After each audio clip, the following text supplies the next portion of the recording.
Friends, ఇప్పుడు మనం బీరకాయ ఎండి మెత్తళ్ళు కర్రీ ఎలా ప్రిపేర్ చేసుకోవాలో చూద్దాము. ఒక బౌల్ తీసుకొని దాంట్లో మనం క్లీన్ చేసుకోవాలండి. మెత్తళ్ళు తలకాయ అవి తీసేసుకొని బాగా క్లీన్ చేసుకోవాలి. వాటర్లో కడుక్కోవాలి. ఒక 5 మినిట్స్ అలా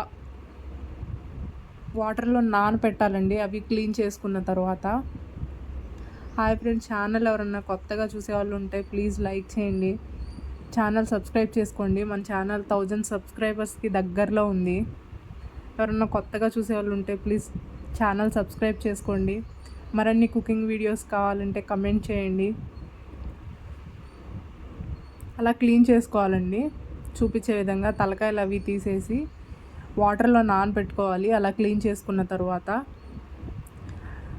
వీడియోని అందరూ చూస్తున్నారు కానీ లైక్ చేయట్లేదు. ప్లీజ్ లైక్ చేయండి. రెసిపీ మీకు నచ్చితే కమెంట్ చేయండి. అట్లా తలకాయలు తీసేసుకొని అలా క్లీన్ చేసుకోవాలండి. ఒక 5 మినిట్స్ అలా నానబెట్టుకున్న తర్వాత క్లీన్ చేసుకోండి. దాంట్లో ఉన్న ఇసుక అవన్నీ పోవాలి. కర్రీ చాలా టేస్టీగా ఉంటుందండి. ఒక్కసారి రెసిపీ ట్రై చేయండి. నేను ఒక అరకిలో బీరకాయలు తీసుకున్నానండి. వాటికి సరిపడా ఒలుస్తున్నాను. మీకు ఎంత కావాలంటే అంత క్లీన్ చేసుకోవచ్చు.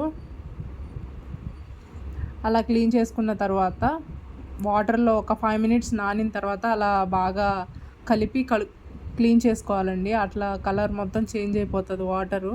దాంట్లో ఉన్న ఇసుక అదంతా బయటకు వచ్చేస్తుంది. బీరకాయ 2 ఆనియన్స్, ఒక 3 పచ్చిమిర్చి అట్లా కట్ చేసుకోవాలండి.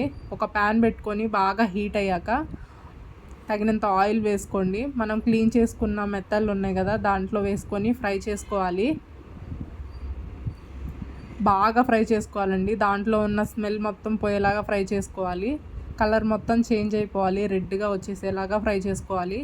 పసుపు వేసుకొని ఫ్రై చేసుకుంటే నీసు వాసన పోయిద్దండి. పసుపు వేసుకొని ఫ్రై చేసుకోండి. ఆల్మోస్ట్ అయిపోవచ్చిందండి. ఫ్రై అయిపోయినాయి.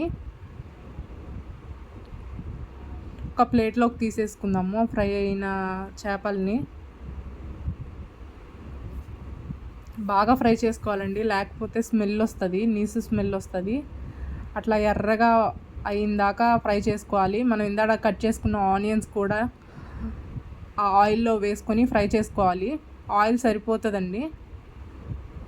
కలర్ చేంజ్ ఆనియన్స్ కొంచెం కలర్ చేంజ్ అయ్యాక మనం ఇందాక కట్ చేసుకున్న పచ్చిమిర్చి కూడా వేసుకొని ఫ్రై చేసుకోవాలి. ఆయిల్లో అవి కొంచెం ఫ్రై అయ్యాక మనం ఇందాక కట్ చేసుకున్న బీరకాయలు కూడా వేసేసుకోవాలండి. బీరకాయలు కట్ చేసుకునేటప్పుడు ఒక్కసారి చూడండి, చేదుగా ఉంటాయి. నేను చాలాసార్లు ఎక్స్పీరియన్స్ చేశాను.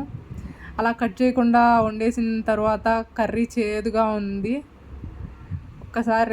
ఒక్కసారి ఎవరన్నా బీరకాయ ఎప్పుడన్నా ట్రై చేసినప్పుడు చేదుగా ఉంటాయి.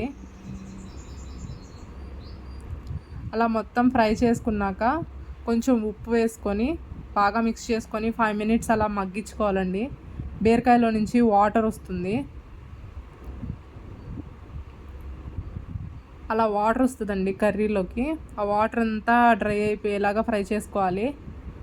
ఆ వాటర్ అంతా వచ్చాక మనం ఇందాక ఫ్రై చేసుకున్న చేపల్ని దాంట్లో వేసుకొని బాగా మిక్స్ చేసుకోవాలి. దాంట్లో వేసేసుకొని బాగా మిక్స్ చేసుకోవాలండి. మిక్స్ చేసుకున్నాక కర్రీకి తగినంత కారం కూడా వేసుకోవాలి.